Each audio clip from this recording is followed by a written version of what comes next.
Yes, I am wearing a bold statement red lip with a thick, chunky silver ear dangly ring. This is just the first step in apologizing to you for missing a month. And if I can tell you that upon preparing for today's podcast episode, I thought I'll put on a bold lip. And what did I do? I take out a lip liner. Now I've been traveling, so I haven't been taking my lip liners and my extra accoutrement with me places. What I did is I took a lip liner out that perfectly matches the color of the lipstick, and when I popped the lid off, it was filled with the most rancid smelling water I have ever in my life encountered. That fully went all over me because the lid was really stuck on there. So what did I do? I used my fucking teeth. The thing God gave us, the original can opener, some would say. The teeth, the human teeth. Jack this thing off, and so the water goes all over my face, all over my shirt, and I stink. And that is step one of karma that you get on me, right? That's what, the thing is you get your karma. You might be like, oh, it's April. She missed March. Is she going to miss April? I've been a dedicated listener. What the fuck? Where is she? What's going on? As long as my heart shall beat, you will get an episode. Will it be on time? No. But if my heart is still pumping blood, and even when it isn't, with AI, I give you full permission to create slop. If you need it, take my voice, take the other episodes I've done and create AI slop that satisfies you, because I don't mind. Yes, AI is bad for the world, but if I am needing to provide for you and I have not done my job, yeah, I feel pressure. I feel pressure. Yeah, I don't mind if you use AI slop to fulfill the needs you have regarding me. That's not even, I don't even know do I think that's true? Yeah, I think it's true. Why not? It's feeling weird to be back on the tools. Can't lie. It's been about 6 weeks minimum since I picked up a microphone. It's feeling aggressively phallic in my face. I'm not used to that at this point in my life either, thank you very much. And I won't speak more to that point. That is the beginning, middle, and end of that. Now, here's what I wanted to discuss in today's episode. This is going to be a hybrid March-April. This is going to be just a couple of quick updates on life. Then it will be a couple things I've been really thinking about. Am I tired and maybe being too aggressive at you for doing nothing? Yes. Is it more about me? Yes. And that was a burp. And I won't edit that out. In the past, I've edited out burps. I'll say, I don't know if people fit into two camps. One is the burps and one is the fart camp. But I am definitely more of a burper. I have some friends, they rip ass. And I go, amazing. And I can toot my own tune as well. Don't threaten me with a good time. But in the scheme of what's coming out more often, I am a burp person. And I think my sister's a fart person. I think my other friend, Kate, she's a fart person. Isn't that interesting? And I don't drink soda water or anything with bubbles. See, maybe because I don't do that. I don't know. I don't know the science. Now, what's been going on with me? Thank you for asking. Well, day 54 with no period. I think I missed my last period just from general stress. I think as I get older, I realize that I don't notice that I'm stressed, but then my body either loses its hair, gets sore shoulders, or skips a period. And then I'm like, oh, I think it's time to kind of attach to your feelings a little bit more. My therapist has on occasion, and when I say occasion, I mean quite frequently, handed me a emotions chart, like what you would give someone in a special needs class, because they used to do that for us. Because I was in the special needs class for dyslexia, but all my other peers, my Down syndromes, my nonverbal autistics, my miscellaneous, those guys, they were being taught how to read emotions, which is very typical for people with autism. They often need things like emotional recognition, facial recognition, like this person's snarling, so they could be angry. My therapist had to hand me an emotional wheel and say, pick which ones are you. And I was like, God, how can I be so competent at some things and then can't do the most basic emotion things? And surely back in the day, in the old hunter-gatherer society, my favorite time, I'll be honest, my favorite time, I know that men are into World War II. My what's it called? Ottoman Empire? No, what was it that everyone was obsessed with for a while? What is how men were like, what was it? Ottoman Empire. My Roman Empire. I was close. I mean, Ottoman, Roman, at least they both have the word empire in it. But my Roman Empire is the hunter-gatherer dynamic that I believe is persistent in social dynamics in heteronormative relationships. And that is what 2027's show will be about. Think about that. That's how much it's been drilled into my mind that I've never sat so still. I feel so relaxed. But like, I feel like so put together. I'm like, this does feel AI. Am I an AI model? So what did we need to discuss? Keep yourself, I can't stop thinking about the fact that my water bottle is on my desk. That's where I am. And there's a part of me that I go, do I just get up and get it? Then maybe I'll think about that less. But then there's another part of me that I go like, you don't need to have constant hydration, because the people in the hunter-gatherer society, they didn't have constant hydration. Maybe that's why some of them died or got eaten by bears. I need to do my research on that, Jen. I have been deep in the research of how was popcorn invented, and I am going to talk to you about it. That is something I'm going to talk to you about in a fucking second. If you'll give me a second to breathe and just adjust. I just need some time. Get off my back, okay? I'll get your money. Okay, so let me just give you a quick life update, just so that I know you're all like, where has she been? Thank you. Thank you for thinking of me. Thank you for asking. Thank you for worrying. That's what I want. I want us to all get in a group chat and we all turn our Find My Friends on, and then you have access to me at all times. Can I say this? This is where I will say I am emotionally manipulative. My friend Kate, obsessed with needing to know where I am at all times. So I turned my Find My Friends on because we stayed together in Melbourne for the comedy festival for a month. We were living together. And she would just incessantly, where are you? When are you coming home? I need to know where you are. And I'm not out there doing anything naughty. I'm not a loose cannon. I'm a very tight little cannon. And I'm a cannon who is in line. But she just wanted to know. So then one day I gave her my Find My Friends because I was trying to meet her somewhere. And when I tell you, this woman, from that day on, if she would go, what are you doing here?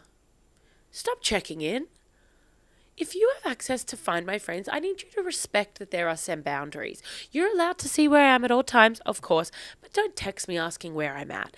And I have granted a key number of people in my life Find My Friends access, but because that's not part of my thesis, that's not part of my there's a Maslow's hierarchy of needs, and within that he puts a variety of needs like shelter, food, support, warmth, comfort, right? These things that are the absolutely bare minimum for people to survive and have happiness, I think, And when I think about my own, if I had to put my own, let's do a little creative exercise. I'm going to tell you what's on Maslow's hierarchy of needs, and then we're going to create our own based on the fact that we're in a first world, and I don't know if you can call us that anymore, but the fact that we're the most privileged people in existence. Maslow's hierarchy of needs. Okay, so his hierarchy of needs is a motivational theory in psychology comprising a 5-tier model of human needs, often depicted as hierarchical levels within a pyramid. So we're going to take this one step further, and this is going to be Fuchs's hierarchy of needs. And these are the needs that once your Maslow's needs are met, you can then categorize an additional 5 tiers. And have I been really into science recently? 100%. And this is the beginning, middle, and end of that science. Now, here we go. So we have at the very bottom of this pyramid our psychological needs. Oh, no, sorry. I'm going to start that again. At the very bottom of this tiered pyramid, so the biggest chunk at the very bottom is physiological needs. Now, this is breathing, so real basic stuff. Breathing, food, water, shelter, clothing, sleep. Then the next tier up is safety and security, health, employment, property, family, and social ability. Well, no wonder everyone's fucked. No one has property anymore. Family and social ability. Social ability is waning as well. Then we've got one tier up, love and belonging, friendship, family, intimacy, sense of connection. Further along from that, self-esteem, confidence, achievement, respect of others, the need to be a unique individual. Slay, okay. And then the top pyramid, the very top, once you've got all of that shit sorted, you've got self-actualization. And this is morality, creativity, spontaneity, acceptance, experience, purpose, meaning, and inner potential. So I guess if you are someone who's in therapy, able to be looking at that top tier, you're in a pretty good place. And, okay, so now these are the technical ones. Now, what I want to say for myself in terms of my hierarchy of needs is my hierarchy of needs does not include needing to know where you are on Find My Friends at all times.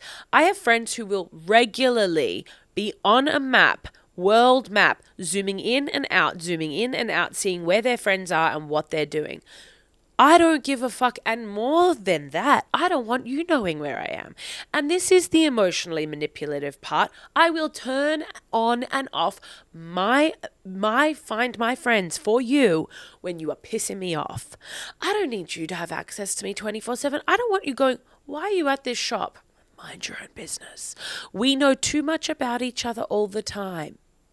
I don't want to have to sit next to you and you go, why were you at this shop the other day? I saw and find my friends. Mind your own business what I was doing in Haagen-Dazs for 6 hours.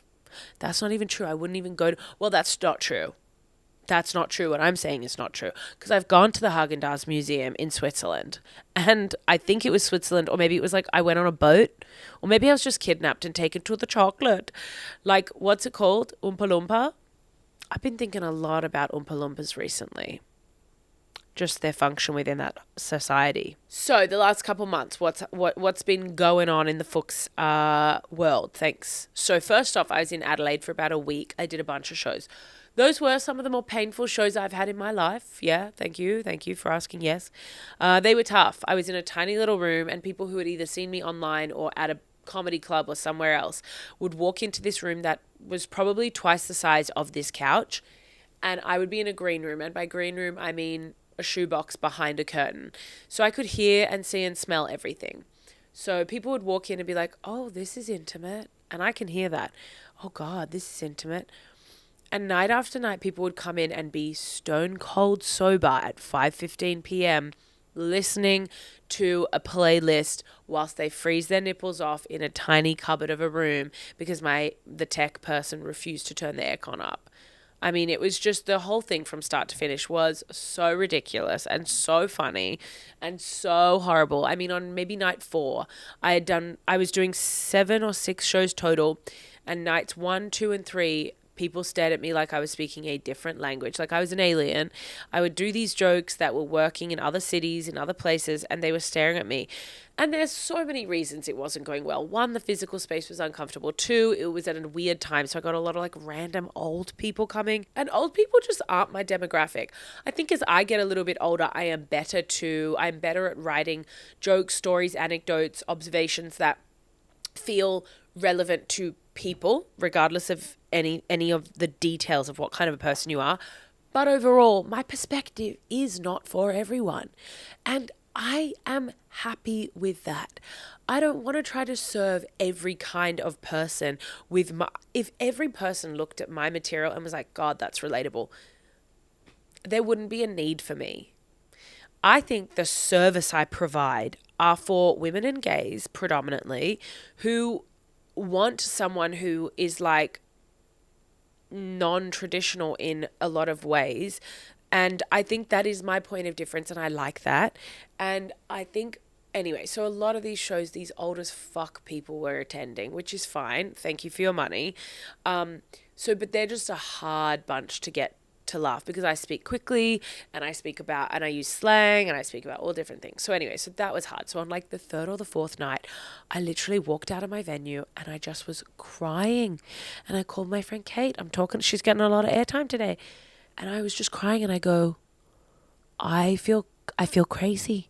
The people night in, night out are staring at me like I am an alien, like I am not speaking the same language as them. And I feel crazy. And she was like, yeah, I get that. Okay. And I was like, and then a spiral comes. I mean, God, tell you what, sometimes the cup is so full, you put a little droplet over, it just spills right the fuck over.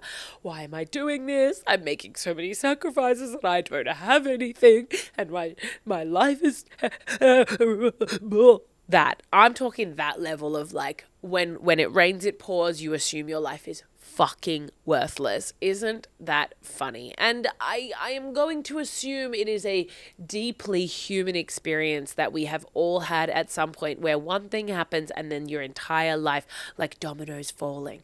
Like those videos people make on TikTok and Instagram of like these extremely intricate, what are they called? What is it called when a domino falls? What do you guys think it's called? There's got to be, what is it called? What is it called when typeset up? falls. I know there's a word for it. It's called, no, an elaborate set of dominoes. No, not domino toppling. No. Sequential layout, commonly known as domino run, and subsequently knocking over the... No, but what's a set of objects that triggers... It's called a Rube Goldberg machine. That's what I wanted to fucking know. Why is it called a Rube Goldberg machine? Who the hell was this guy? A Rube Goldberg machine is a deliberately over-engineered contraption designed to perform a simple task in a comically complex chain reaction manner.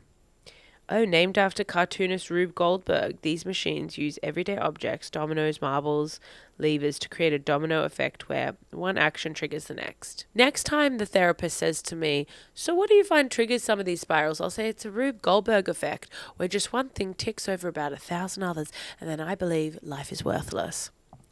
And I don't know what to tell you. We're all triggered by different things. God bless. So I had a bit of a Rube Goldberg, a bit of a breakdown. I can't lie to you. But then I was talking to some friends and they're like, okay, do you want to cancel the next few nights? And I was like, no, I have to get these nights done because I have to check that the show works.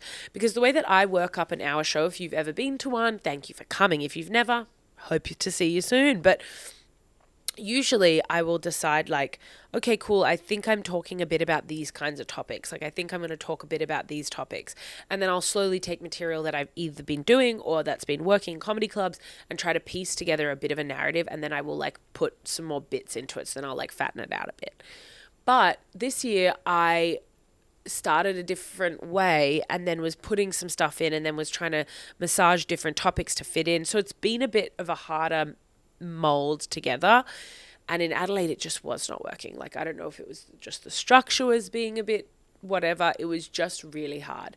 Mixed in with it that it was like audiences who barely had seen me in person or ever, so there's a lot of people going like, who the fuck are you? Now we're taking a chance on some random bitch. And they did not like me some nights they didn't mind. So Adelaide was a lot, and that was and then on top of my hour show every night, I then did additional shows. So I was then doing like comedy club shows. I was doing comedy crawls, so people go and drink, and then they see comedians at each pub, and all of that. So it was a lot. I can't lie to you, it was a lot. My accommodation was not bad. What did I think of my accommodation? Now I'm trying to remember what it even looked like. I've just blacked that whole week out. When I was like making a list of what I'm going to talk to you guys about, yawn. I'm not bored by you, I'm bored by me. I keep having these 4 p.m. slumps and it's 3:46 on the clock tower. When I was making a list of like, okay, cool, March, April. What happened in March, April? I was like, whoa, I was in Adelaide. That's how much I've blocked that experience out. So after Adelaide, I came back. I was here for a couple weeks. I was developing some more material, trying to move some things around. And then I was preparing for Melbourne. Now, I've spoken about Melbourne in the past, but if for whatever reason you've never heard, if you're like, this is the first time I'm hearing about this, okay, don't scream at me, please. I'm just trying to do my best. Melbourne is basically a month-long Melbourne a comedy festival that happens every single year. It's from about late March till mid-April, so it's about 4 weeks. And this was my first year doing the entire month. Now that means that I did 6 shows a week for 4 weeks in a row. So roughly 22, 24 shows. I then on top of that was doing shows every single night at comedy clubs, at bars, at, theaters, doing all of that. Because the idea is you go to Melbourne and if you've got a big digital following, it usually helps to sell some tickets. Or if you have been there pretty regularly over, the last however many years, you become known as someone who's like, oh, we've got to go see this person. Every year I go and see this person. But because this is the first time I was ever doing Melbourne like that, I've done a couple shows there here and there over the years, but like this was my first time doing the entire full 4 weeks of shows. It was just a very different experience from like past years and stuff. This was like the biggest financial risk I've taken because it was, I was at a venue that was like not expensive, but just, I had to pay outright for this venue. So I was like, fuck, I'm already paying like $3,000 something for my venue for the entire month. You rent it. And then, I'm like, fuck, I've got to make my money back. So, just really busy. It was overall good, really good learning experience, really good just to do it. I don't know if anyone listening came to a show. If you did, thank you. We had ups and downs. We were changing the show. It was becoming more of a real kind of not tangible, but it was becoming a more solid show every night. I would change some things and try to fix this and make this better and that, da da da da da. So just like the process, I mean, I'm sure there's a process so that I can't even think of a comparison, if I'm honest with you. I'm trying to think of, it's kind of like when you're doing this in your life. I don't know. I'll give you 30 seconds. Think of an analogy that compares it to your life, and then you know that you relate to me. I can't wait 30 full seconds. What I want to talk about Melbourne is not the shows. That's really the B plot to what I want to discuss. I will have to say Melbourne has some of the most bizarre Uber drivers I've ever experienced in my entire life. And I have been very fortunate to catch Ubers the world over at this point. But Melbourne has got to have top tier weirdest drivers I have ever experienced ever. Not only are they the chattiest and I would say the most sexually forward, and by that I mean they'll just be very talkative in a way where I'm like, this is fascinating, because maybe I don't catch enough Ubers in other places, but every single Uber I got into, they were freaks. They were weird. I can't lie to you. They were weird people. Through and through, weird people. This one particular night I got into an Uber. This man, I swear, is gay, and I'm treating him like he's gay. We are having an absolute blast with each other. We're yapping and talking. We're talking about life and love and liberty. And then he says, about 3/4 through the drive, he goes, yeah, my wife. I go, oh, my wife, what are you, Borat? My wife? You have been putting out gay energy, sir. And not to say he had the gay voice, and not to say he had like the little, but he was gay. Okay. Then we're having a fucking blast because he's also telling me, we were talking about the different kinds of people, because he asked me what I do for work and why I was in Melbourne. I said, comedy. And we were just talking about how people are so bizarre. And then he was telling me that over the last couple of years, he thinks people have gotten weirder in Ubers. And I was like, deal me the fuck in with your research. Because here I am, just a woman, hat in hand before you, telling you that my favorite kind of research and my favorite kind of psychological takedown of people, places, things is with zero true research, but rather anecdotal stories. Because I am sure we all have rose-colored glasses. I am sure that I think that audiences used to be better 5 years ago before the pandemic. Well, that would have been more than like 7 years ago before the pandemic, right? I am sure rose-colored glasses, people used to be far more social back then, blah, blah, blah. But I don't know if that's actually objectively true. I'm sure there's research. I won't be going to look for it. I will be using my gut and my goddamn instinct to tell you what I believe. And usually what I believe is wrong, but I don't care because it's what I get to believe. We have so little in this life that if you want to believe the earth is flat, God bless, go the fuck ahead. I don't you know what I've noticed about myself is I'll be argumentative sometimes when I care enough to argue about something, and really it's going to depend on the day you catch me. I will happily concede that my opinion or my perspective is not even of value if you've caught me on a day where I don't give a fuck to fight. But if you've caught me on a day where I'm ready to argue with someone regardless of the topic, I will fight you to the death just to be antagonistic. And isn't that toxic? But at least I can reflect on that and tell you that that's true. Because you could be like, the world is, the earth is, the shape of a flower. And if I don't care that day to argue with you, I'll go, yeah, isn't that interesting? But if I've woken up on a day ready to fight, you go, the world is round, and I'd go, the world's a flower. And maybe that's what all those flat earthers are up to. Maybe we're just catching them on the worst day. Maybe they are just tired. Have we ever given them a little bit of thought and a little bit of slack about that? Hey, so maybe be a little more thoughtful about the flat earthers. Okay, you're all being pretty judgmental out there. So I'm sitting in this Uber. God, good retention. Thank you, Jess. I'm sitting in this Uber with my little homosexual, and we're having a fucking blast. And we're talking about how people have changed and how people's social skills have changed. Now, he proceeds to tell me that he believes people are getting weirder. And he tells me the following anecdote. Well, he tells me two things. The first is a few weeks earlier, he had picked up a guy who was so drunk, and he gets in the back of the Uber, and the guy passes out. But he drives him to his location and then realizes about halfway through that the guy is like out cold. So when he pulls up to the house, he's like, I don't know how to get this guy out. And I'm like, sweetie, what did you do? And he's like, sweetie, I can't legally touch them. We aren't allowed to touch them. And I'm like, that makes sense. For my own protection, I'm happy to hear that. There are rules around Ubers aren't allowed to touch you. So then he says, I had to go and knock on the door of the house, and it's like 2 a.m. and this woman, she comes out and she is filthy. So she comes out and she's like, David! And he like snaps awake. And I think that's good. I think that all men should have an internal kind of censor for when their name is being shrieked at them by whatever woman is unfortunately in charge of them at that point in their life, whether that's the mother or the mother's the irony that it's like, women is property and gets passed from like the husband to the father to the husband as like to solidify relationships and stuff like that, like marriage, and women have been like, oh, we'll give you 15 camels for this woman, when really it is the man who is being passed around for protection and for being looked after.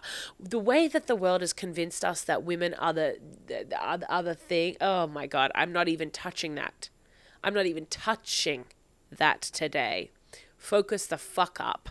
So this guy gets out of the car, stumbles to the house, and then he was like, I got 5 blocks away, and ding, ding, ding, the dude had forgotten his phone in the car, so he had to go back, and then the woman like apologized and was like, I'm really sorry, this happens all the time. And he was telling me this, and we were like, people's relationships are in the dumpster. And we were having the best time. Me and my gay straight Uber driver. And I respect anyone who's gay straight, because I'm gay straight too. Like, people assume I'm gay. No worries, I'm straight. No worries, I'm tired. So then he tells me, and this is the kicker. He tells me, people are getting way weirder, because a while ago I picked up these 3 girls. They were drunk. We were talking about the worst case scenario with drunk people. Picks up these 3 girls, hammered. They get on the highway, and they're like a 30-minute drive from where they're going to where they need to be.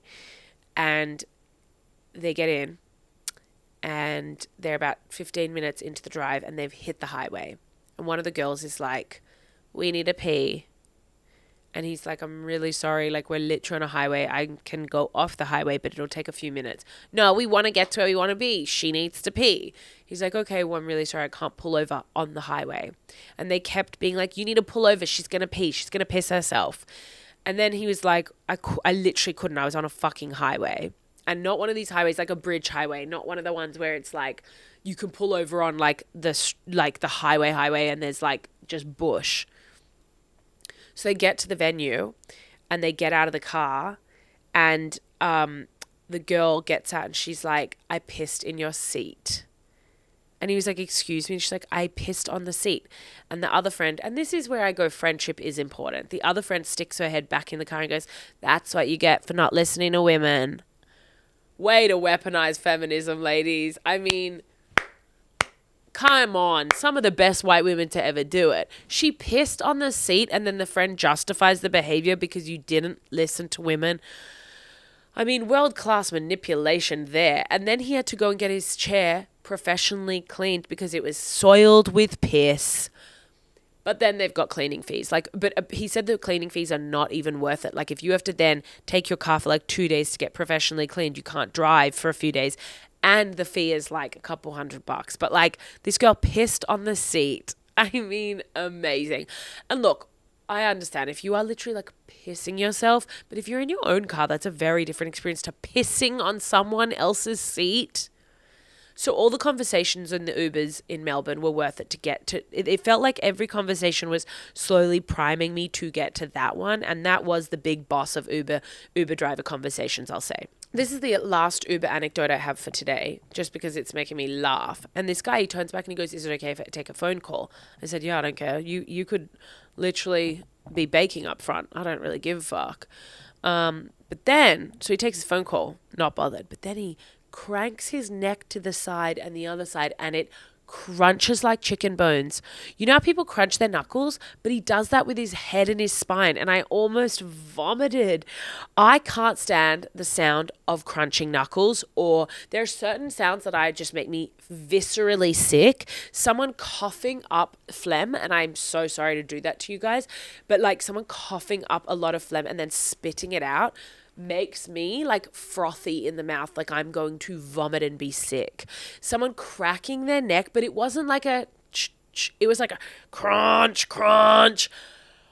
brother, take the phone call. I don't give a fuck about the phone call. Don't crack your bones in half. And I don't know if everyone's like this. I haven't checked with people yet. Let me know. But there are certain sounds, smells, whatever, that I can conjure up in my mind. Like I can still feel and hear the crack of his neck in my body. And it makes me viscerally ill. Surely we can do that, because I know smells are tied to like memories for people, so surely sounds are similar, like music, I know. So surely if a song can be attached to a time in your life, like S Club 7 reminds me of this, a man, like the sound of crack can make me feel sick, right? Science. Who would have thought mythbusters.com.au is taking over Jess Fuchs' podcast today? You can't say I never give you anything, because today you've learned a lot about science. The other thing, and this is, there's two other things I want to discuss. Let's go into this one first. When I was in Melbourne, I was talking to some people. We were talking about thrifting and, whatever. And I've noticed that people speak the same way about thrifted clothing as they do about, like, dogs. Like, you know how everyone's like, yeah, my dog is a rescue. Like, I'm so proud of myself. Like, I rescued my dog. It's a greyhound rescue. It's a rescue. That's how people speak about clothing now. Because we know that fast fashion is so fucking bad. And there is so much shame around fast fashion and, like, buying from, like, Shein. Like, I said something to someone, like, I love that shirt. And they're like, don't tell anyone it's from Shein. Like, that is the same way that people react about a cavoodle. People are like, oh my God, it's a cavoodle. I know I shouldn't, but like, yeah, I bought it from a breeder. Like, I know, but I got it from a breeder. People are reacting the same way to thrifted clothing as they do dogs. It is so funny. And whenever someone's wearing something thrifted, oh bitch, I'll be the first to tell you, yep, this jumpsuit thrifted. It's still from Shein, probably. It's like a triple XL fucking denim jumpsuit. Of course this isn't like something from the 40s, They didn't have fat people in the 40s, or at least they didn't clothe them, I guess. I have some real like 40s, 50s, 60s thrifted pieces. So there were fat people floating around. But when I tell you, and maybe floating, maybe rolling, I don't know, however they were getting around back then, but they don't want you to know. Also, I found out recently, while we're on the topic of science, that I was like, are more people bald now? I was really thinking about, are more people bald? Turns out, back in the day, all those photos of people just roaming around the streets of Input City that you've seen old black and white photos of, those guys are all wearing top hats with fucking toupees. All those men were wearing toupees. That's hilarious. Like, there was where is the bald and fat representation from like 100 years ago in black and white photos? It's not there. The fat ones were at home and the bald ones were covering up. Criminal stuff. Now, I know I teased this at the start about popcorn, but can I tell you? I'm getting more comfortable for this next portion of the podcast. And this is the closing out portion of the podcast. I don't have much to say. And you're like, you've said more than enough, and we know thank you for reminding us how stupid you are. Yeah, whatever, girl. What was I gonna preface this with saying? Fuck. Oh, that's what I wanted to tell you. Not much is going on. Like, people were like, oh my God, how is Melbourne? Like, what happened? La la la, how was it? I'm like, sweetie, every day I was just on survival mode. Wake up, eat, fold clothes, figure out what your show is for the night, perform, come home, eat, sleep, repeat. Like, there was no recreational, nothing fun. I didn't kiss anyone. I tried, but that's a whole other issue. I didn't go out. I didn't socialize. Because I think when you're doing the same thing every single day, like so routine, and not to say that my life is as monotonous and boring and like, should be celebrated in the same way that motherhood is. A slow zoom in to show my The Office style pan look to camera at me being facetious. But I think whenever your lifestyle, whatever that may be, is monotonous, it is the same thing. You become on survival mode of just get through the day, just get through the day. It's like life becomes a little boring because it's like I didn't have much happening. You know what I mean? I had a cough. No one wants to hear about that. The last piece that I want to talk about, because there isn't much to say, is as such. Now, I don't remember the specific day that I became obsessed with the idea of how the hell was popcorn invented, but I got pretty deep into that. And I was watching Euphoria the other day with my friend Chris, a retired doctor. And I said, what the hell is fentanyl and what the hell is heroin? Like, what actually is it? And then we were talking about opium. And opium was very big. I mean, it still is, because there's like opioids, which I don't even have the capacity to go into that stuff because I mostly don't understand it. But then I was like, we were talking about the discovery of opium, which is like, I think it was very big. Now I'm going to Google this because I really don't want to fuck this up because I am on a science kick. Opium smoking, distinct from its ancient medicinal use, began spreading I just realized, like, I haven't really been reading that much. Like, I've been reading inside, but I haven't been reading outside for a long time. So I had to read Frankie, my niece, a book today, and I was like, are you okay? Can you read, babe? Like me talking to myself, she can't read, she's too little. But I'm like, I can read fast when I'm reading in my head. And by fast, I mean probably what's very slow for others, but fast for me. But I cannot read out loud. Okay. Opium smoking, distinct from its ancient medicinal use, began spreading in the 17th century when tobacco is mixed with opium in Southeast Asia. It became widespread in the 18th century China, evolving into a mass addiction fueled by British trade. What's new? Crazy, which led to the opium wars in the 19th century and the creation of opium dens globally. So I don't know if you guys have ever heard of an opium den, but I did know that there was like a big issue and problem with opium in China. Wasn't quite sure what the 18th century.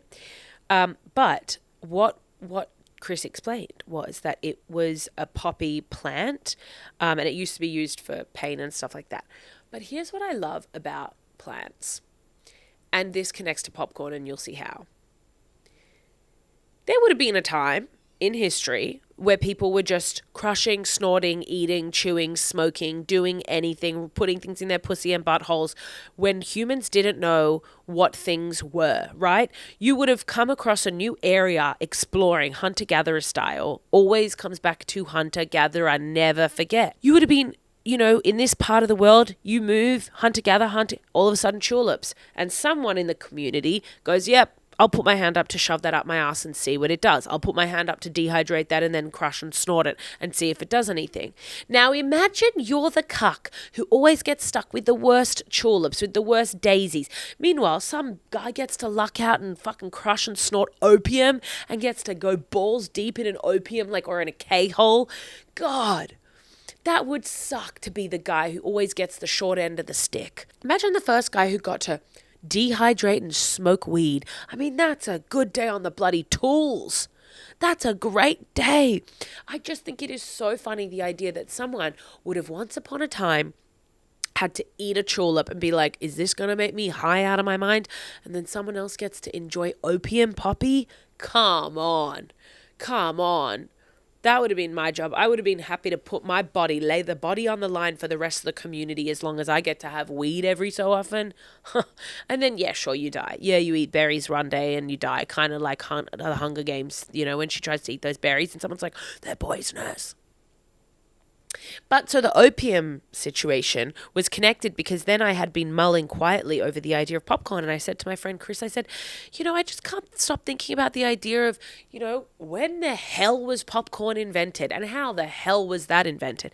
Because in order to make the popcorn, I'm pretty sure you dehydrate the corn and then that needs to be exposed to heat. So whatever fucking person had dehydrated, because they obviously used to dehydrate stuff to make it last longer, to give it a longer shelf life, or a cave life, if you will, maybe more of a stone life. Do you think they used to have stones? Maybe they made like stone shelves and they would put things on display in their cave the way we do. We put our trinkets on display behind us, How much of people living, in my mind, I think about us the way we live now and I just go, everything just would have been made out of stone. A bed, a pillow, stone, the blankets, that would have been hide, like an animal hide. But were they just, we've just kind of, all the big water bottles, the Stanley water bottle everyone carries around, they would have just had a stone that was a cup that they would have carried with them. Are we even that different from our ancestors? I don't believe so at all. But imagine the person who was dehydrating corn, and then one day left the bucket too close to the fire. It turns into popcorn, everyone's pissed, and then they eat it, and they're like, holy shit, this stuff rocks. And then every day you come back from work, from hunter-gatherer, from whatever, and you get to sit around like you're about to watch a movie. Like, do you think they used popcorn like we do to go see the movies? They'd be like, that's me grunting. Like, come and listen to my story around the campfire of this anecdote I've got to share, and then they pass around a stone bucket of popcorn. Do you think they were doing that? How could they not? Popcorn, there's no way that popcorn served a function other than for entertainment purposes. It's loud. You can eat it over a certain amount of time. That's not a meal. That's a snack. But it's not the sort of snack that's like berries. You don't sit and listen to, whatever grungle, whatever sort of name these guys. Like, do you reckon did people in the Stone Ages have names? Not Stone Ages. Did hunter-gatherers have names? Did hunter-gatherers have names? Great question, Jess. It is highly probable that hunter-gatherers had names, as personal identification is essential for social communication. While formal written records did not begin until around the 3200 BC, spoken language and social complexities likely necessitated names for individuals long before the invention of writing. Now, keep in mind, this is from Reddit. But Reddit to me is a scientific journal. What I'll tell you about popcorn, though, is that they believe it was invented between, I think it was 3,000 and 9,000 years ago. So 9,000 years ago, these bitches are sitting around with salt and sweetie popcorn. And then surely they're putting stuff on it. They're making a nice dust of something on it. I mean, you've got spices then. So you know that you're taking popcorn and you're fucking that shit up. Amazing. And maybe you don't give a shit about popcorn, but to me, popcorn is my death row meal. Actually, that's not true. My death row meal is Smith's crinkle cut chips and McDonald's fries, because then I don't care because I'm allergic. If I was to get really sick, it's like I'll be dead. I don't really care if I have diarrhea all over my executioner. But if I had to pick a realistic last meal, popcorn, really buttery, crunchy as fuck popcorn, salty to the point where you're like, I can't even listen to the movie that I'm in because I am dehydrated. So, any questions? We've covered a lot. We've covered it fast. I was worried I was going to lock in, and hard to lock in, but I think it took me a bit up top. I won't lie. I'm impressed any of you made it to this far in. The start, we were ups and downs, but I'm not redoing the start. I am just going to edit this, and I am just going to put this live, and this is just what you're going to hear and listen to from me. Now, here's my promise to you, and not all promises are kept. We know that by stories and movies where people are like, the dad says, I'm going to take you to this park, and then the kid sits on the lawn and waits for all day on a Sunday to be taken to a park, insert movie, and then the dad never shows up because he's got a new girlfriend who's only a few years older than the kids. So what I'm trying to say is not every promise is going to be kept, and some of you would be used to that given the sort of parenting you might have been through, that we've all been through. But what I will say is I will endeavor to once again put one out every single month. That is my goal. But because I was in Melbourne and it was a weird time after Adelaide to get another blah, blah, blah, blah, blah, excuses, I sincerely apologize. You should have one at the end of next month. I will then do another one June, July, April, May, June, and then July, you will get one from London. I know my mental health was not good in London. I'm not ready to confront the fact that I'm going back there again, given some of you might be aware of how poor some of those episodes were, just given my absolute filthy mental health. But the recipe demands London, okay? That is a hearty dose of London, and that's all I can tell you. Now I must be off. Thank you for listening. I hope you've been well. If any of this was interesting, leave a comment, for God's sake. I think that helps with things, but I also don't know. And I'll tell you what, if you are in Brisbane, if you are in Perth, if you are in Sydney, I expect to see you in June. Okay, I expect to see you. No, that's not true, Jess. If you are in Brisbane or Perth or Wollongong, that's New South Wales, I expect to see you in May. If you are in Sydney, I expect to see you in June. Do not make me get mad at you. If you are in London, I expect to see you in July. If you are in Edinburgh, I expect to see you in August. Do not make me mad at any of you. Don't do it. It's not worth it. I have to go. Love you lots like jelly tots. See you guys fucking soon.